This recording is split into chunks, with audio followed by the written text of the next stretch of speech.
up your frozen dinners, grab your TV tray, and settle in for another episode of the Plus Platoon, your podcast for all things Disney Plus, brought to you by Disney Plus fans.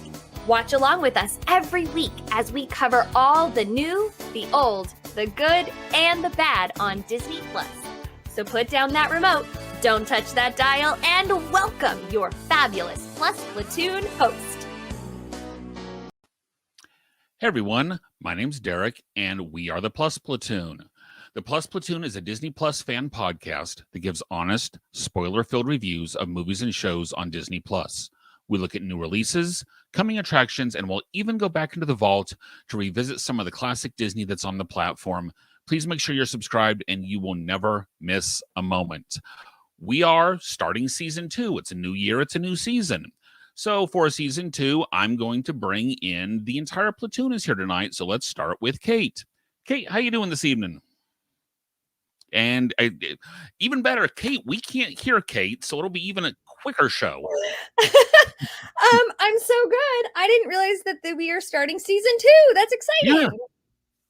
Yeah, I figure new year, new season. Why not? Mm-hmm. So next, joining us from Animal Kingdom Lodge is Peter. Pete, I think we all wish we were where you are today. Jumbo, everybody. Yeah. What park were you at today? I'm ready here. I was at Magic Kingdom today, and I got my Boba Fett T-shirt. So you're all set.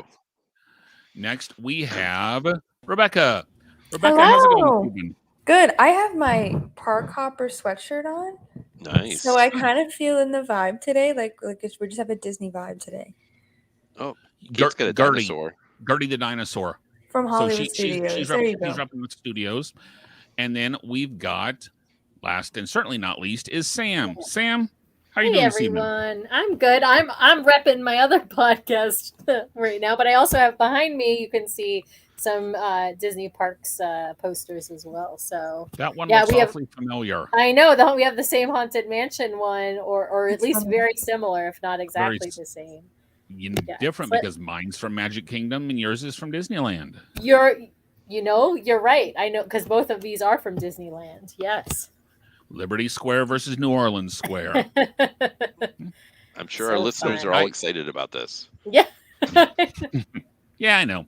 And Kate's repping her new watch. Yeah. And Rebecca's got some new hardware. Yeah, Rebecca has a little bit of bling too. So congratulations, Rebecca. Congrats. And, hooray. We've got Steve with us tonight. Says congrats on season 2. Ryan's with us. Dan is with us. Tim says season 2, let's go. Dan says, Pete, your vacation looks like it's been amazing. And Tim says he wish he was at Animal Kingdom 46 days. Tim, I'm actually there in about 65. So it's going to be a lot of fun. Well, back to Disney Plus, because that's kind of what we talk about here.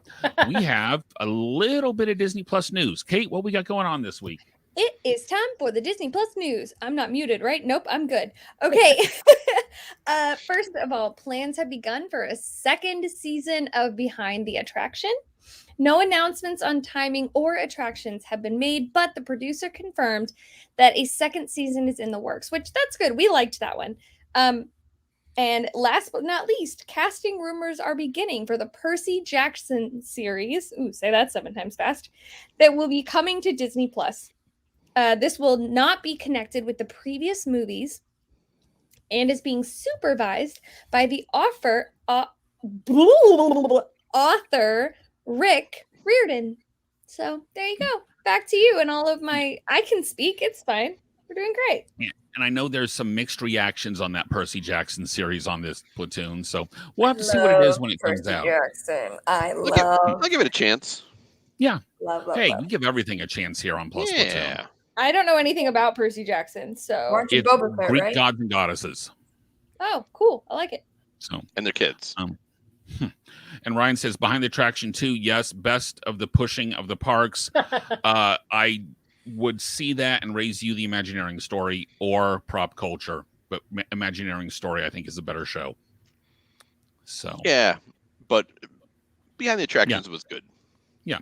Well, this week we have started Book of Boba Fett. We have episode 1 out. And Sam, I'm going to start with you tonight. Was this worthy of tribute? Was it worthy of praise? So I'm gonna give it mixed reviews for me. I'm gonna borrow from my dear friend Kate and say that particularly at the beginning of this episode and several points during the episode, I became confused Kate or confused Sam if I'm talking about myself. I honestly felt so unlike The Mandalorian, this show, you really have to know the prior Star Wars movies. You've got to know Return of the Jedi. You've got to know who Boba Fett is, where he comes from, the fact that he gets swallowed by this like sand monster thing, and then obviously he's escaping in the beginning of the episode. But what we don't know until later is that he's actually having a flashback of escaping from this sand monster. It was just so, or a dream. Whatever, I don't know if I call it a flashback or a dream. I have to say, I just found it very confusing. Figuring out like who everyone was difficult for me. There were some standout people in it. I can't remember her name, but the woman who was the bar owner, really love her. Love Ming-Na Wen, who plays, Boba Fett's sidekick. She was also the cavalry for those fans of Marvel, from the Marvel series that was on Netflix. It was the what's Agents the name of of that Shield. show? Agents of Shield. Thank you. I was blanking for a moment, but I love her in that. So I do like her in this first episode. She's just kind of a badass. I love her role. But I just found, I didn't love it. I will say there were like I'll call them two fight scenes. The one on the ground with the guys with the shields, didn't love. But then when they got up into the rooftops with Ming-Na Wen and the two guys on the rooftops, that part was kind of cool. So I don't know. I'll be honest. I don't love it yet. But I also feel like I'm not the target audience. I feel like Mandalorian anyone could watch and like it. And I feel like this is more for like the hardcore Star Wars fans. Derek, what did you think? I'm the jury's still out for me also. I would say I definitely want to see more, but I'm really not sure I love it at this point, which is okay. I think one episode's too quick to make a hard decision one way or the other. I did like that they showed more of the story rather than just told what happened. So they took a page from not Marvel's book on that side, as far as showing more of it. Yes, there was no dialogue, but I'm one that likes the visuals. I liked that I didn't really have to know who the second in command was. Does it help? Sure. But she's either an assassin or she's a bounty hunter or she's someone who's connected to Boba Fett. As Dan says, and I thought they cleared up the Sarlacc question right away as far as how he survived the pit from Return of the Jedi. I'm interested. Think about it, though. If the stormtrooper in the pit was still a clone, technically he was in there with his dad. That's not how it works. No, but anyway, I think the major domo from the mayor tried too hard. I think that character, I get the idea behind it. I just think it was too much right now. Kate? Yeah, so I make no secret of the fact that I am much more of a Marvel fan than a Star Wars fan. I do appreciate Star Wars. I have tried really hard to get into Star Wars. I've watched all of the movies. I couldn't get into Clone Wars, but I'm going to try because I know Gina really wants me to get into Clone Wars. Just so much of this. So much confused Kate. I will say I struggled, and I know I messaged the platooners toward the beginning with just when he keeps getting beaten, and that was tough for me. I know we watch a lot of stuff, especially with Marvel, where there's fight scenes and stuff, but it's people fighting each other, not usually someone just being needlessly beaten. And that, like, had that continued any longer, I was gonna say I just don't think I can watch this one. I'll sit this one out. I love the girl who is I can't remember her name, who plays Melinda May in Agents of Shield. She's flawless. Like, she can do no wrong.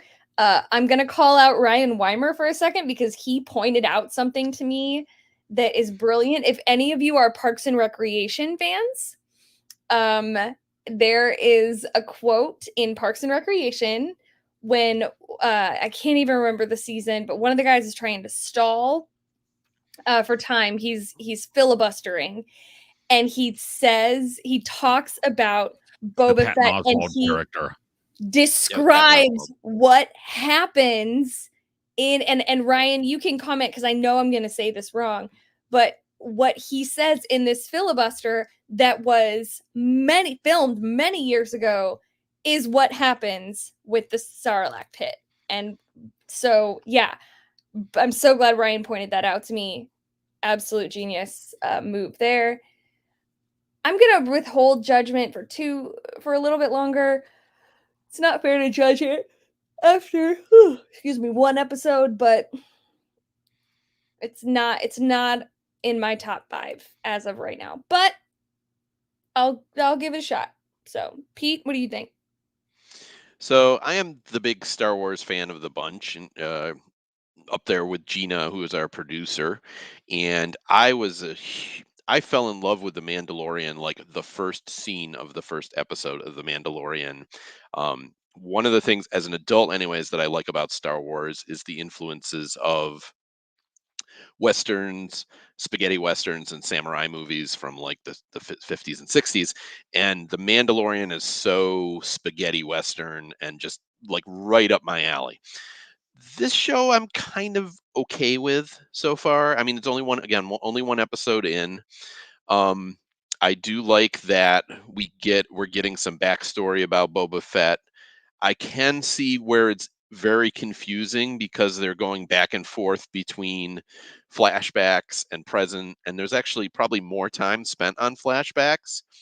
It would have been nice if they maybe delineated that better than they did, just showing him like laying in the back the tank that tank he was laying in is in Star Wars world, that's a called a back to tank, and it heals you when you're injured. And so like the flashbacks were when he's like in the tank kind of dreaming or whatever, but I think they could have outlined that better. But overall, like I don't know, the flashback stuff went on a little bit too long with the okay, yeah, you're getting beat up by sand people. I get it. You know, like, I get what Kate was saying. It's like, okay, we get it. He's um but that all that said, I do it interests me enough that I want to keep watching it. And you know, I think there's potential here for a good show, but it did not strike me the way The Mandalorian did right out of the gate. So, Rebecca, I'll let you comment. I'm probably the least Star Wars fan out of everyone, and I've not held back from talking just about how I just can't get into it. I was a fan of The Mandalorian because it was a standalone show. I had something constantly drawing my attention with Grogu in there, so it was really easy for me to follow that one. The complete opposite of Derek, I hate when I have to actually watch the TV to understand what's going on. I love being able to just listen to it and hear the dialogue and understand. So for it to take 9 minutes for any type of understanding dialogue in the beginning of the episode, I was like, it was kind of agonizing for me. Pro tip for me though, if you don't know anything about Star Wars or you have bad ADHD like I do, throw the captions on. I was able to kind of understand who people were because it would say speaking in Jawan alien language, or it would tell me like what language they were speaking in or where they came from, and Gargolians or whatever they were. I don't know. But it was a pro tip if you want to use that. The soundtrack I thought was really nice. It to me was similar to some of the things that they used in The Mandalorian. There were those little like sound effects with the yeah that kind of came off every time The Mandalorian was coming in that series. If you watched it, that was kind of happening in this one. But you really need to know about Star Wars to understand this one. At least that's my understanding so far. And I know that Gina's already said this one was made for the fans. It's made for people that have loved Star Wars, have followed it, know the backstories and everything. So it's just not going to be my cup of tea, but I'm okay that it's not, because we did what, 4 TV series of Marvel and 3 movies, I think, or a movie. Yeah, so I'm okay sitting one out for 6 episodes to talk about Star Wars for a second. So yeah, Sam, did you already go? You went first. Okay. Yeah. Sam, I think you're right though that this is geared toward the diehards. I feel like. But Well, at least the first episode. That's the thing. It could, I think to Pete's point, Mandalorian grabbed us all in that, or at least grabbed me and Pete, and I think a lot of other people in that first episode. I don't feel like this one did, but it may have grabbed the diehards. But I think there's a comment from somebody who's watching. I can't remember who it was, who basically said that. Oh, Dan Austin said, I think the first episode they need to try to connect it back to the movies. I hope moving forward it will be more standalone. I like they connected Jabba's guards back to serving him. I actually liked that, the guards too, the green pig guys. But I hope you're right, Dan. Sorry. Go ahead. No, go ahead.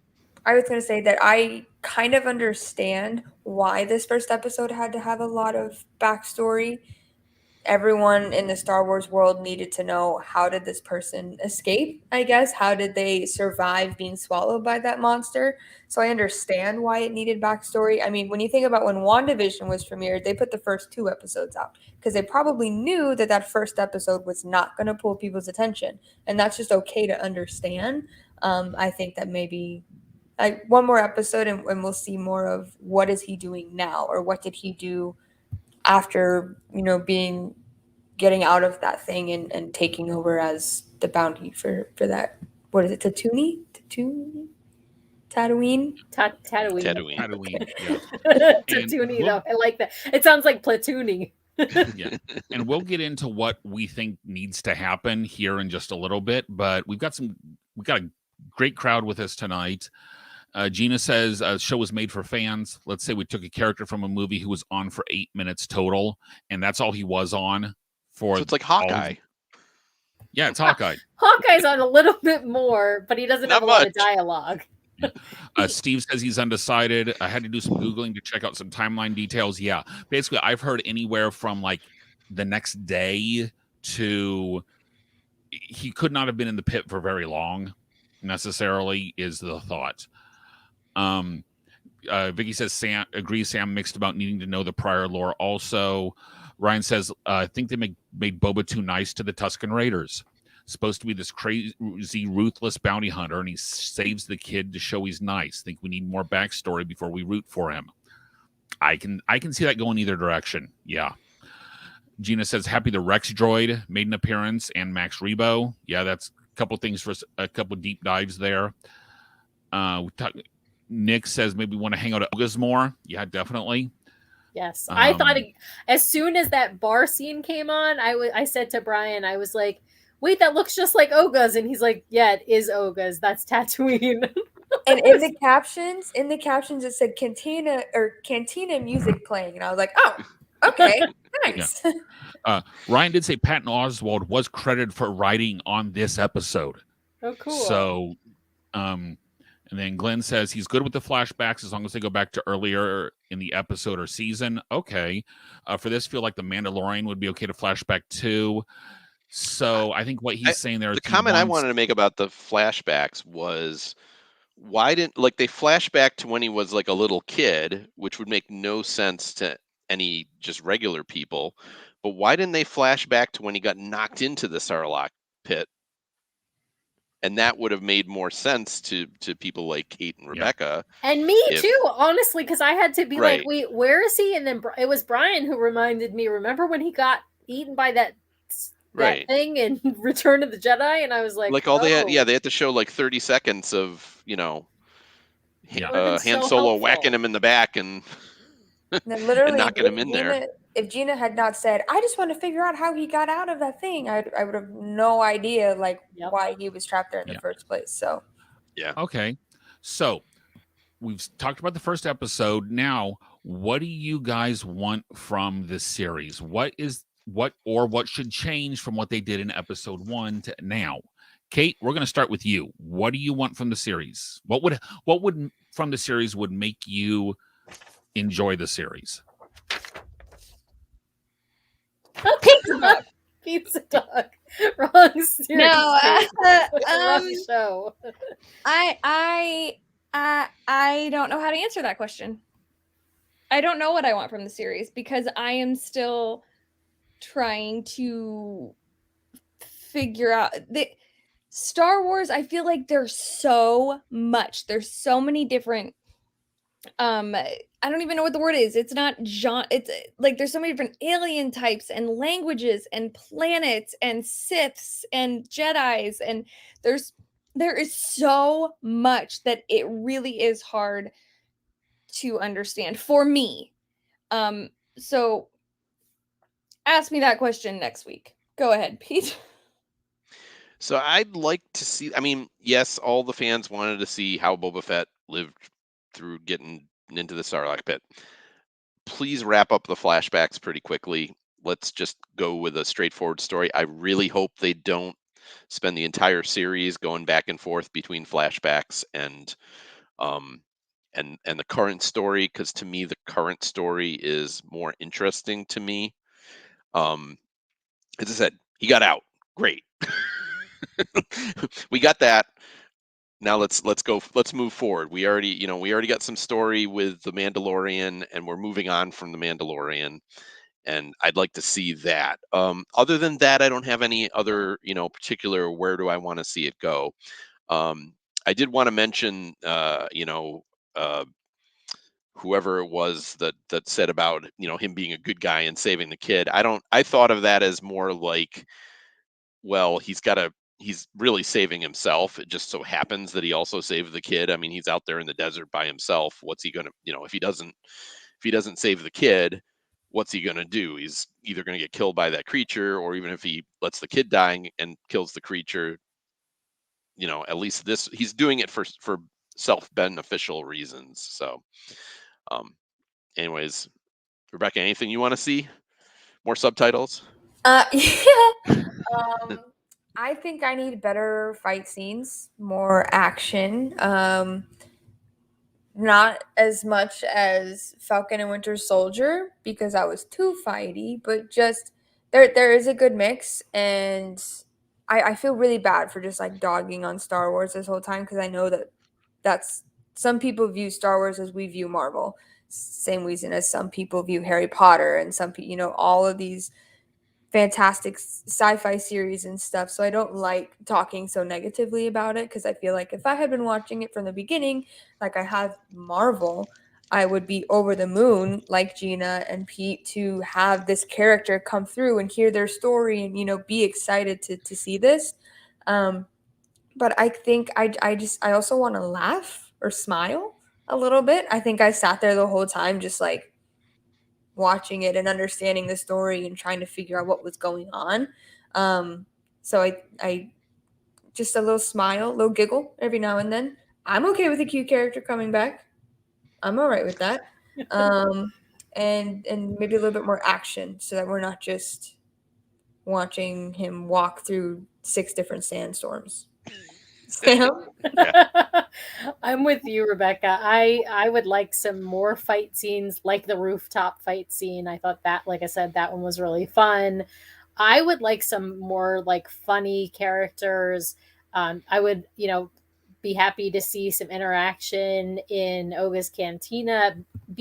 Seeing the scenes in the cantina, or the scene really in the cantina, kind of harkened me back to watching some like Star Trek Next Generation when they'd be, and not the regular Next Generation. It was I think it was Deep Space Nine when they'd be in like Quark's like bar or casino thing. I'm going like hardcore Star Trek nerding you guys right now.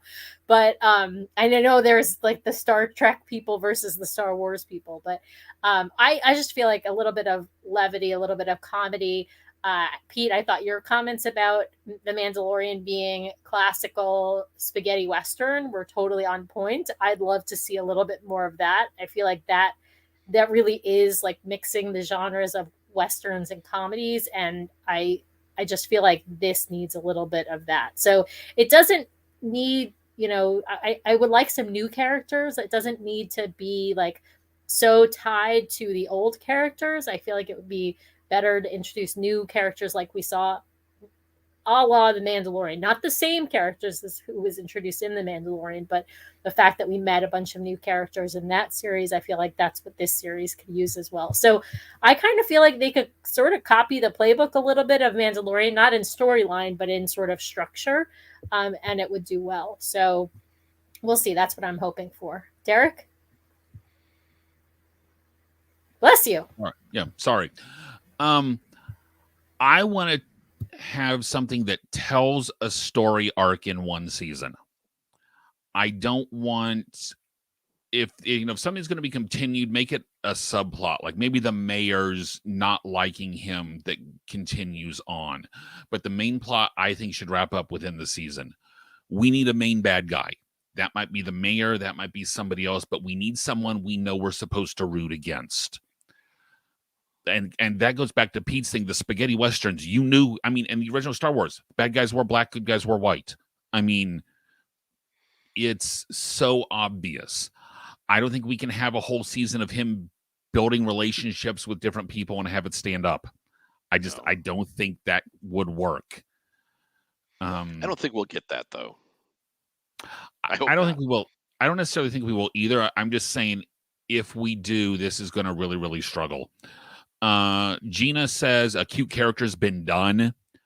Hope we know about the bounty hunter crime lord life. I think that's the direction it's going. Ryan says he agrees with Pete. If it's flashbacks all the time, it's gonna suck. Yeah, Ryan, I'm with you. I think this episode flashbacks worked because it helped set who the character was. I think we have to be done with flashbacks. Kate, to your comment, Glenn says, and he corrects it later, there's over 6 million forms of communication, at least that C-3PO can understand. Vicky says, I do want the show to be different from The Mandalorian, so I hope it finds its own feeling and characters. Yeah, I mean, if you want stuff repeated, just watch episodes 7 through 9 versus 4 through 6. So Steve says, hoping the story catches his interest like The Mandalorian did.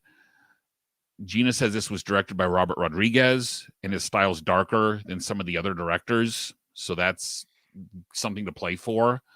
Yeah, Dan says be interested in to who the rival is defined as. Yeah, Dan, I'm with you. Once we know who's attacking them in the streets or who's trying to challenge them, would be great to know early. I think I don't know. I'll reserve my guesses until we have a little bit more information. The mayor to me seems too obvious. So, and then Nick says, yeah, Gina is cute and definitely a character. Aw. All right. So we will be watching Boba Fett for the next Pete. There's 6 episodes or 7 episodes? I believe there are 7 episodes total.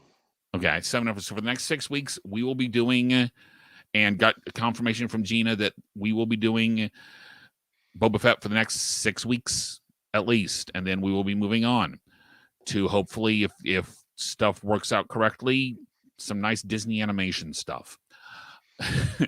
Speaking of which, from the Walt Disney Animation Studios, the short Far From the Tree, which actually previewed with Encanto, we also watched this week. And Rebecca, gonna toss it to you. Was the short a good catch? Definitely for me it was. I thought it was adorable. There are so many amazing Disney animated shorts that are out there. You've got Piper, you've got Bow, there's Out, Float, Lamp Life, Dory's I mean, list them all to me. I absolutely adore them. I love that they're like 7 minutes. There's not really anything you have to do except watch the pretty pictures flow by. There's always a message behind them. I also love that a lot of the music coincides with the characters' actions and the movements.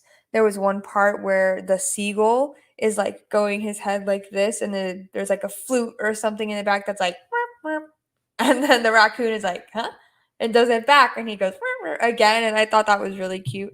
Um, how I viewed this short and how I viewed the message for this one kind of was an oath to like gentle parenting, and I'll explain it because you have the original adult raccoon and then like the baby, right? And we know the adult raccoon's been in some stuff because they got like this cut across their eye, whatever. Baby's curious, wants to go out. Adult raccoon keeps telling him like, no, no, no, screaming and yelling at him, eventually goes overboard and then whatnot. He gets the cut on his nose. Well, then that one grows up. It is now the adult raccoon and he has his own little baby and the baby is so cute and he's doing the same things and he knows now, like he starts yelling at him like, no, stop doing that, and then realizes that he's acting exactly like his parent was. And so rather than just continuing that same behavior, he like shows him why you are not supposed to do certain things and why you're supposed to be careful.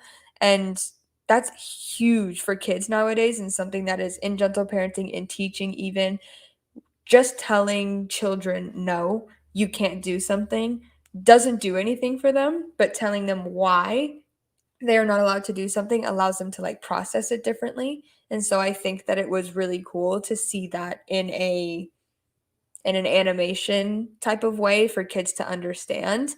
And it, I think I'll actually be showing it to my students if I can, to just kind of show them this cute little raccoons, but behind it get to talk about it and move forward with it. So I thought it was great. I loved it. And yeah, Sam, what do you think? I'm with you, Becca. I loved this. I have been loving all of the Disney shorts. They have just, as you listed out a whole bunch of them, loved them all. I mentioned on our Toonies show about the Us Again short that I thought was fantastic as well. So I'll add that to the list of if people haven't watched these Disney shorts that they keep putting out. There's just so much wonderful stuff there. This was adorable. I loved the animation. The raccoons made me think of the raccoon in Pocahontas, I have to say, because they were very similarly drawn. They were just really cute, well animated. They clearly had, fun personalities. I totally agree with the explanation Rebecca gave of the message or the moral of the story. If you're not careful and you don't watch where you're going, you might get eaten by a coyote, or at least, scraped by one. I assume that was a coyote. I wasn't positive on what animal it was, but that's what came to mind for me. But anyway, I thought it was great. Derek? Yeah, to me, this hits at the heart of every parent.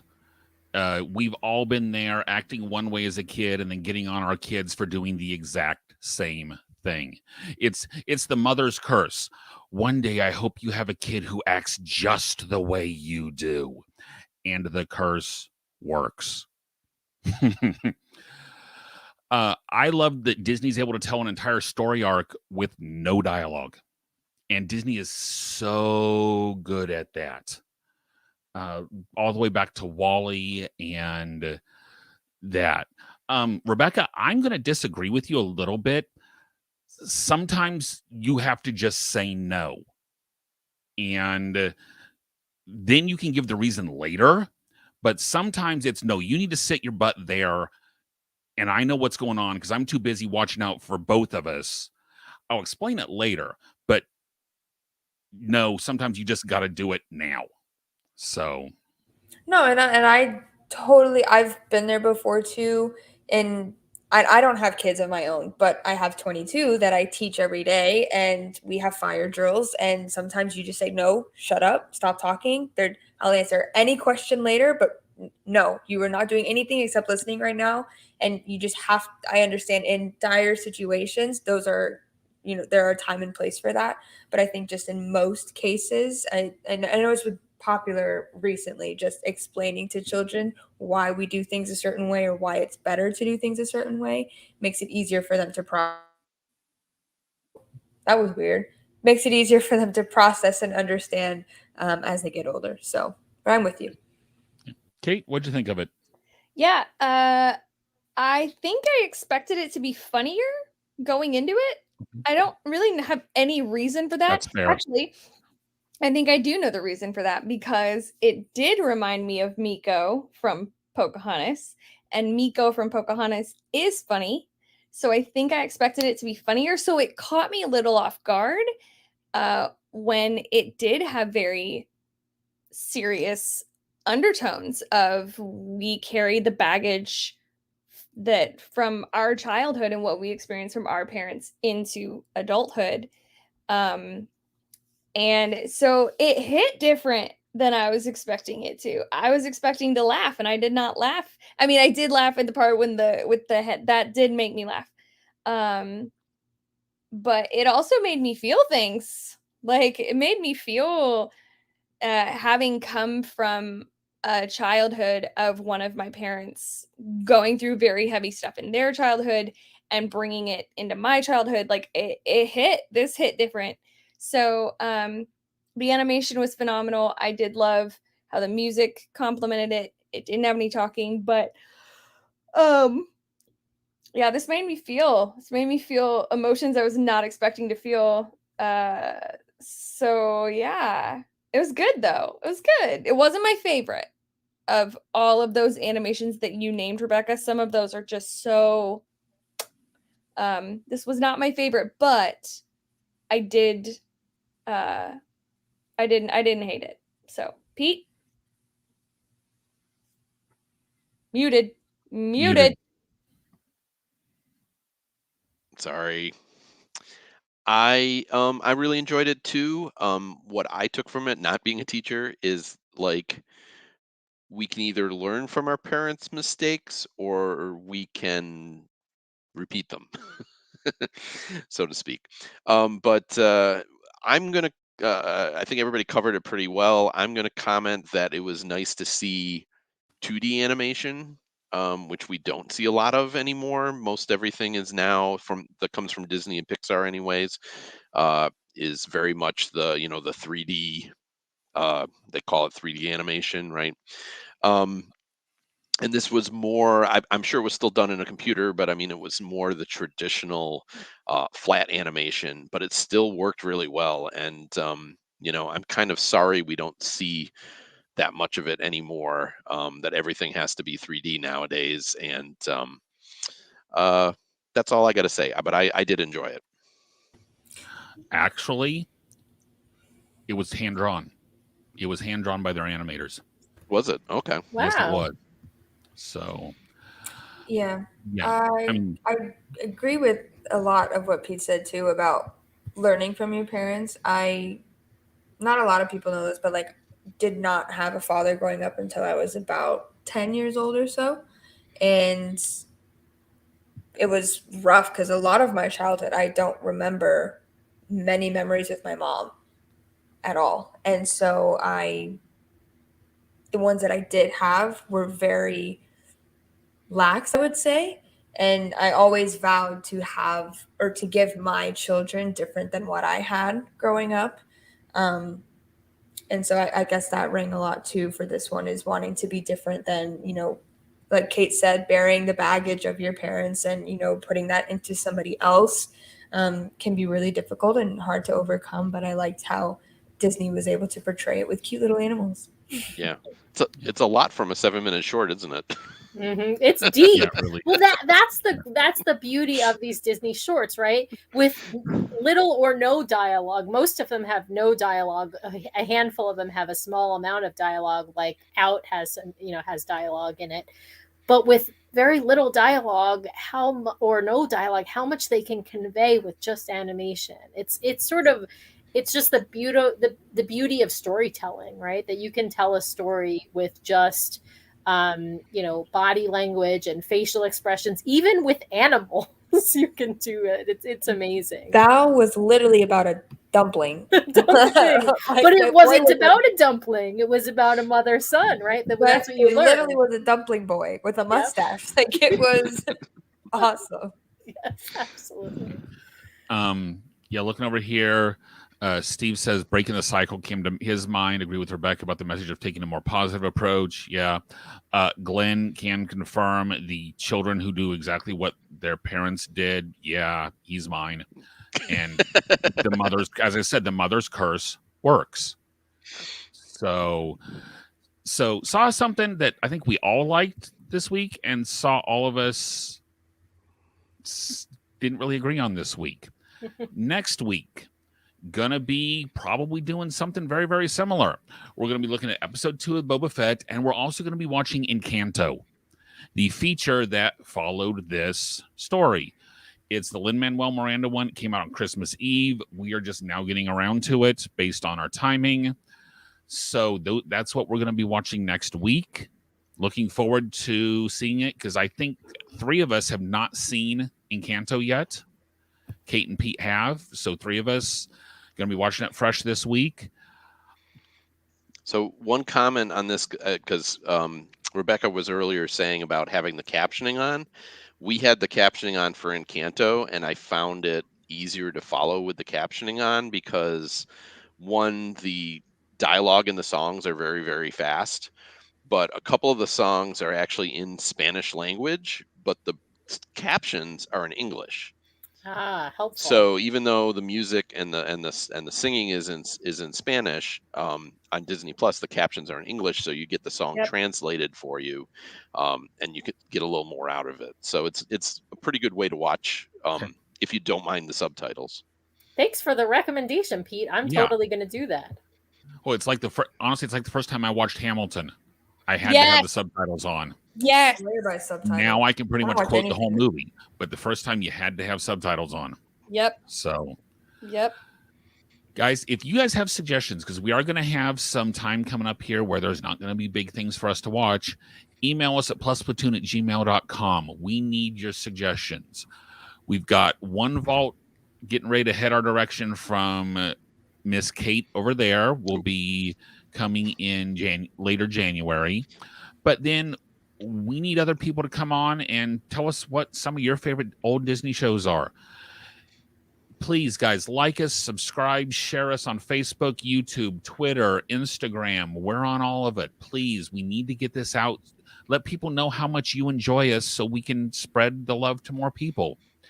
We are on all major podcasting programs. And then get over to Apple and give us those 5-star reviews if you love us, please, because that's how Apple bumps us up and gets us out to more people. Guys, we love doing this, but we're going to love it even more if we've got more people involved. So with that, everyone, I hope everyone has a fantastic evening. Stay warm, and we will see you guys next week. Good night, everyone. Happy 2022. Peace. Hey.